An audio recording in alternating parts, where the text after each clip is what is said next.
Pernahkah kamu memberikan seluruh hatimu, lalu justru disingkirkan saat tak lagi dianggap berguna?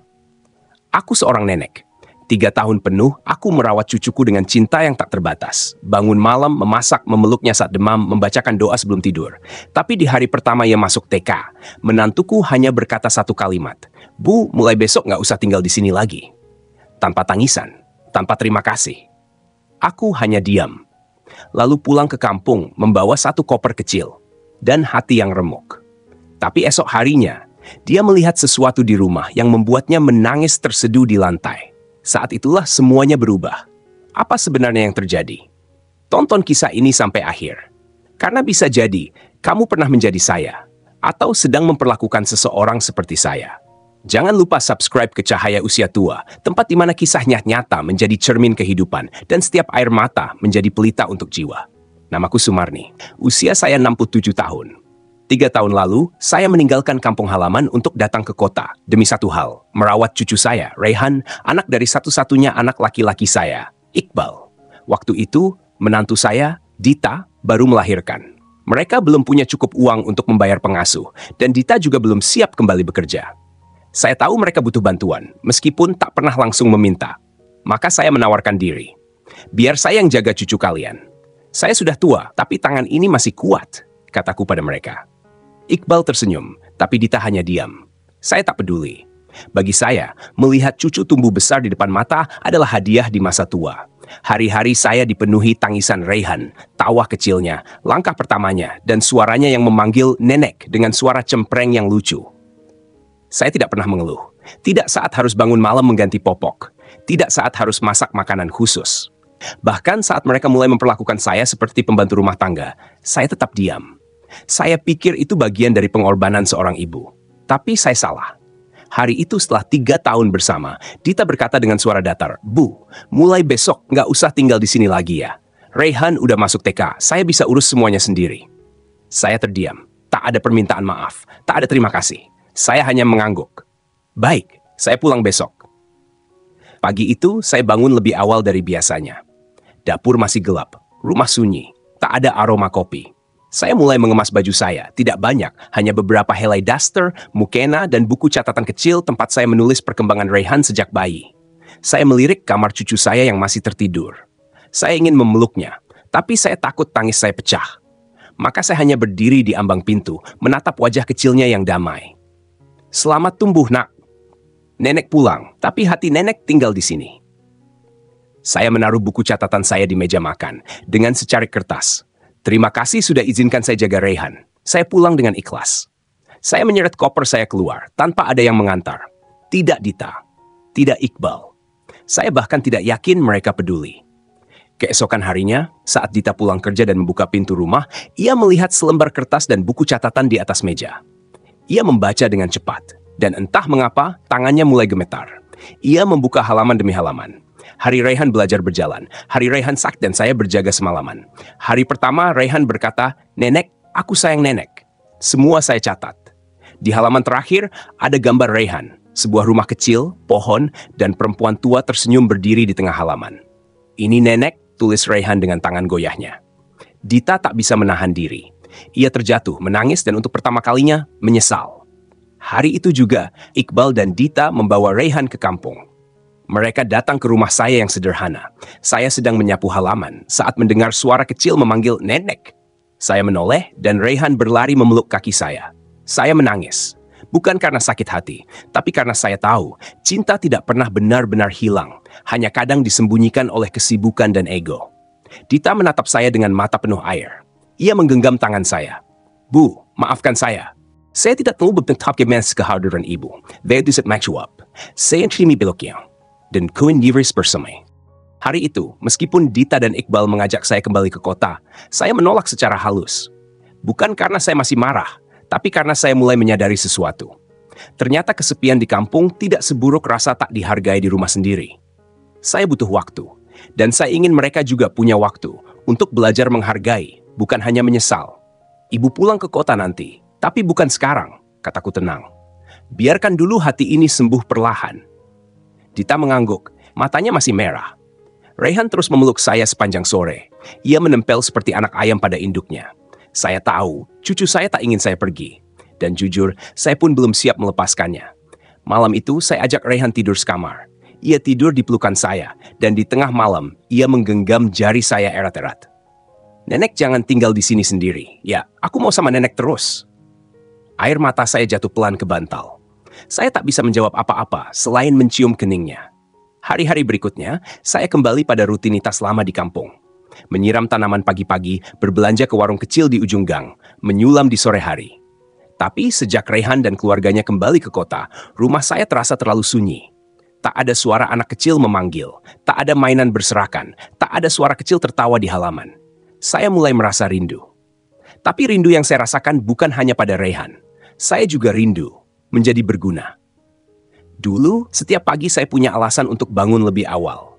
Saya punya tugas, tanggung jawab, dan keberadaan saya berarti.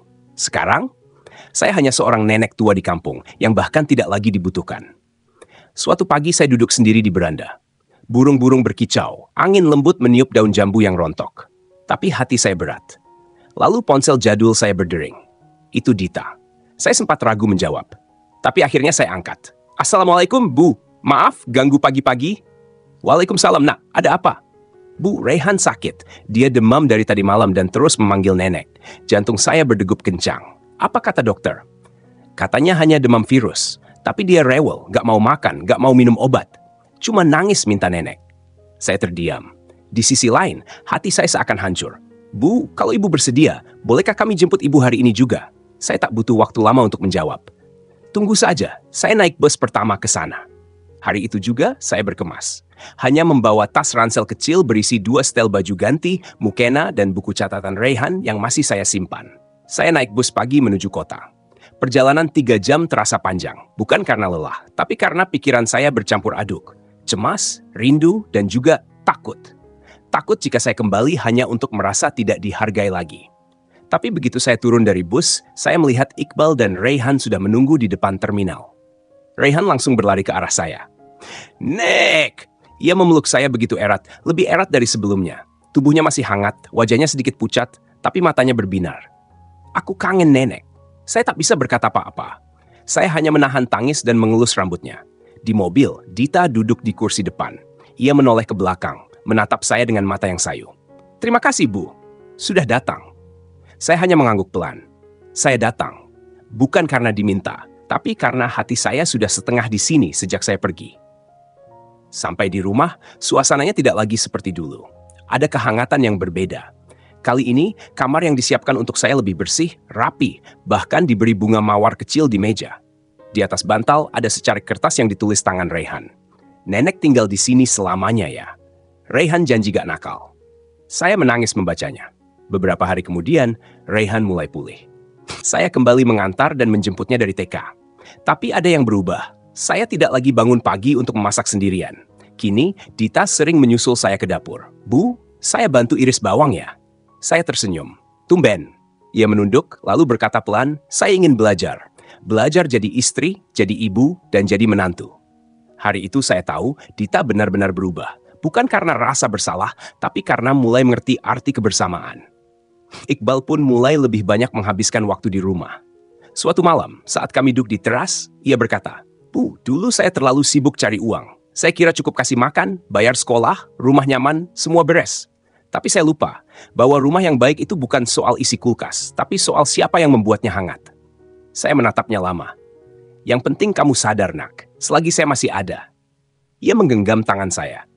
Dan saya janji, Bu, selama ibu masih hidup, ibu gak akan pernah merasa sendirian lagi.